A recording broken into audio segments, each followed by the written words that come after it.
Salut à tous, c'est Pang de la chaîne, bienvenue sur cette vidéo qui aujourd'hui va parler de coaching et de psychopratique et la différence que je fais entre les deux. Et ça reste bien sûr mon point de vue et ma démarche personnelle dans le travail que je mets en place avec mes partenaires et ou pour moi-même. Donc, dans un premier temps, pour moi, c'est deux choses différentes, le coaching et la psychopratique. Alors, je dis psychopratique pour pas dire psychothérapie et surtout pour pas dire thérapie.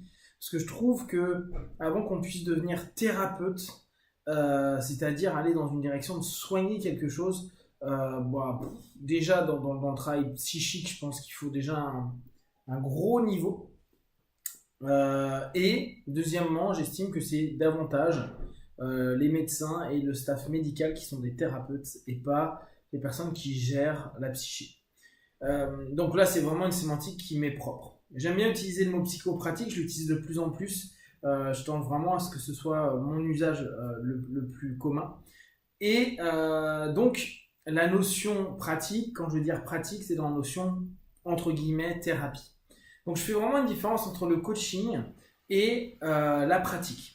De façon générale, les différentes formations que j'ai pu avoir, que ce soit en hypnose, en PNL, dans les trucs de coaching, dans des trucs datés, dans les énéagrammes, etc. La plupart du temps, c'était orienté vers solution et gestion d'une problématique au travers d'une réalisation de création de ressources. Et même s'il peut y avoir un travail un petit peu sur le passé, éviter les choses qui peuvent ennuyer, gêner, déranger et blesser. D'où la remarque qu'on nous fait fréquemment, surtout n'utilisez pas le pourquoi, ce qui nous intéresse c'est comment aller mieux, pas pourquoi je vais mal. J'ai été vraiment un fan inconditionnel de cette sémantique, je l'ai énormément utilisée, j'étais énormément dans cette notion à dire on n'en a rien à faire du pourquoi, vive le comment. Et petit à petit, ce comment, ça a clairement défini à mes yeux cette notion d'aujourd'hui qu'on pourrait appeler thérapie brève, qui est pour moi hyper liée à coaching. Donc aujourd'hui, la plupart des coachs sont dans une orientation thérapie brève, c'est-à-dire basée sur un objectif clair et défini, et surtout éviter ou recadrer au maximum un passé possible pour éviter de se plonger trop dedans et trop faire émerger des choses du passé qui pourraient déranger la structure pratique qu'on met en place. Et petit à petit, je me suis rendu compte que, en somme, dans notre travail en coaching, on évite le pourquoi parce qu'on ne veut pas aller gratter ce que je vais nommer l'ombre, c'est-à-dire le côté obscur de nous-mêmes. Et beaucoup vont nous expliquer qu'on n'en a pas besoin pour être bien. Et vraiment, dans un premier temps, moi j'ai acheté cette idée-là. Je disais pas besoin d'aller gratter ce qui ne va pas, autant s'orienter vers ce qui va et se développer vers ce qui va.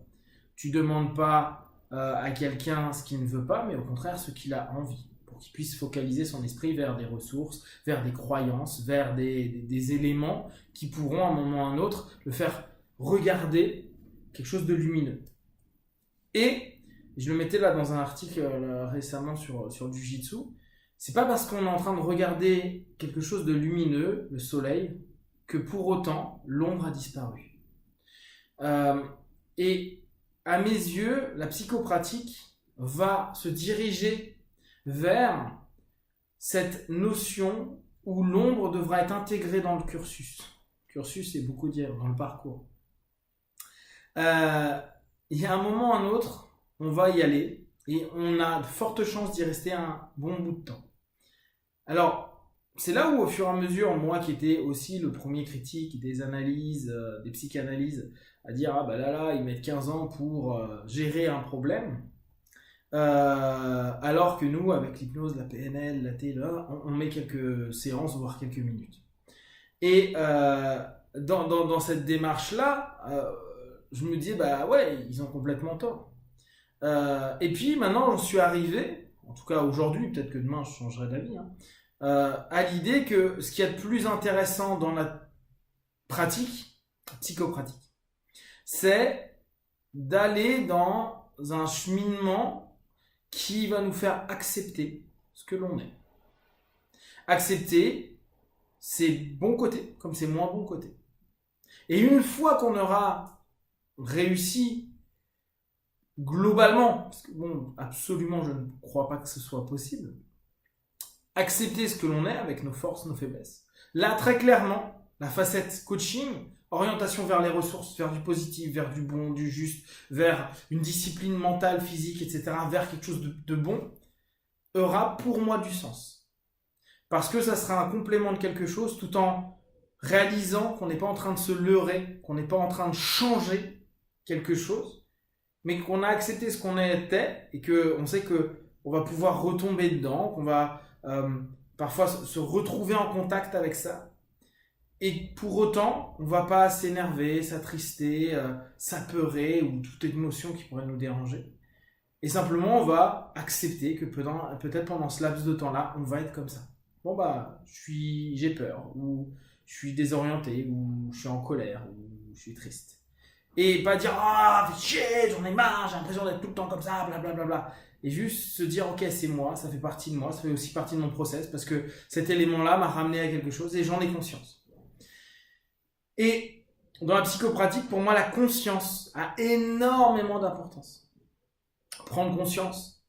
Alors, j'en parlais à la fin du séminaire d'induction samedi avec Dao, et je disais, pour moi, on a quelque chose d'intéressant dans la conscience, et pour moi, l'hypnose est une psychopratique, la vision que j'ai, moi, de l'hypnose. Et elle permet, en fait, non pas de parler qu'au subconscient, ou pour moi, c'est pas du tout ma vision de l'hypnose, mais au contraire, de faire prendre au conscient conscience de certains aspects du subconscient, des aspects positifs comme des aspects dissonants. Et dans cette dissonance-là, parfois se rendre compte qu'on ne pourra pas les changer, qu'on ne pourra pas les modifier, qu'on ne pourra pas les aborder sans que ça déstructure tellement de choses dans notre vie interne que dans notre vie systémique, que juste la conscience de se dire j'ai conscience de mon pattern ne va pas modifier le pattern, mais va nous libérer de l'impact du pattern sur nous. C'est un peu plus subtil entre guillemets que dire ah ben non, ça va modifier parce que tu as conscience, donc tu changes, tu as des choix peut-être pas, on aura peut-être des alternatives, mais en tout cas l'impact que ça aurait pu faire quand c'était automatisé ou quand on ne le percevait pas ou qu'on ne l'acceptait pas, apporte plus de dégâts que là où peut-être qu'on va faire des conneries, peut-être qu'on ne sera pas juste, peut-être qu'on sera dans l'abandon. Après, vous pourrez reprendre toutes les blessures, par exemple. Et pour autant, on va observer, accepter, voir et vivre cette chose-là en se disant c'est moi aussi, c'est moi. Et je n'ai pas à être parfait, je ne serai pas parfait. J'ai pas à être comme mes parents, mes amis, la société ou l'image d'un self-idéal de moi. J'ai juste à être ce que je suis avec mes forces, mes faiblesses. Accepter que certaines choses sont au-dessus de moi. Et pourtant, ça m'appartient. Donc, il y a des choses où je bloque. Et accepter que d'autres choses peuvent être un petit peu remises en question, un petit peu chamaillé, un petit peu perçu autrement, ouvrir les potentiels de perception, d'observation, d'écoute de soi-même, ou de ses attitudes, ou de ses comportements, ou de ses valeurs, si on reprend Diels, etc. Donc la grosse différence, c'est que, pour résumer, le coaching, de façon générale, ou les thérapies brèves, je le mets vraiment là dans le même groupement, est basé sur le comment pour absolument pas aller voir le pourquoi. Le pourquoi va entraîner dans l'obscurité, dans l'ombre, dans le malaise, dans le mal-être, dans la tristesse, dans les émotions négatives, dans plein de choses, etc. Alors que l'idée qu'on a en thérapie brève, c'est pour ça qu'il y a des bons résultats, et je mets bon entre guillemets avec tout ce que je crois de bon dedans, et en même temps avec l'illusion que c'est bon. Que bon, parce que c'est bon en partie. Et bien, le truc dans le coaching, ça va être cette notion-là, de dire, on a de bons résultats parce qu'en fait, on crée une orientation du regard, un recadrage de ce que vous êtes en train de regarder qui est plus sur des choses qui peuvent vous déranger, mais vers des choses qui pourraient vous arranger ou vous faire du bien. Ça ne voudra pas dire qu'on a géré ce qui nous dérangeait. On ne regarde juste plus. Alors sans forcément parler de déni, mais on peut être sur des phases d'évitement. Ça va pas, j'ai mon émotion qui remonte, à la place de l'accepter, j'ai mon ancrage pour me sentir mieux. Alors on me dira oui, mais comme ça son comportement ça va, et puis il peut gérer les simulations, c'est génial, il avance, etc. Je suis complètement d'accord. Néanmoins, ça ne voudra pas dire qu'on a réellement géré ce problème-là qui pourra, et ça je suis pas d'accord avec Bandler, je suis pas d'accord avec la PNL, je suis pas d'accord avec certains aspects de l'hypnose, à dire il n'y a pas d'effet compensatoire, ça n'existe pas, etc. etc. Ouais, non, peut-être, certaines personnes non, peut-être certaines personnes oui. Néanmoins, je trouve que le travail de psychopratique où à un moment on arrive à se dire c'est moi, je suis, j'accepte, ça demande du temps. La différence avec le coaching ou la thérapie bref qui peut prendre vraiment peu de temps pour avoir des feedbacks rapides, là ça demande du temps. Et vous allez tous vous rendre compte simplement en vous disant acceptez une partie que vous n'aimez pas de vous et simplement l'accepter, pas la changer, pas la modifier, pas lui crier dessus, pas dire non, juste elle est là et j'accepte qu'elle soit là. Ça demande une réelle introspection, une réelle prise de distance et en même temps une réelle dynamique pour l'accueillir. Et ça, c'est un chouïa long et parfois un peu complexe. Donc voilà pour moi la grosse différence. C'est beaucoup moins marketing, la psychopratique, c'est moins sexy.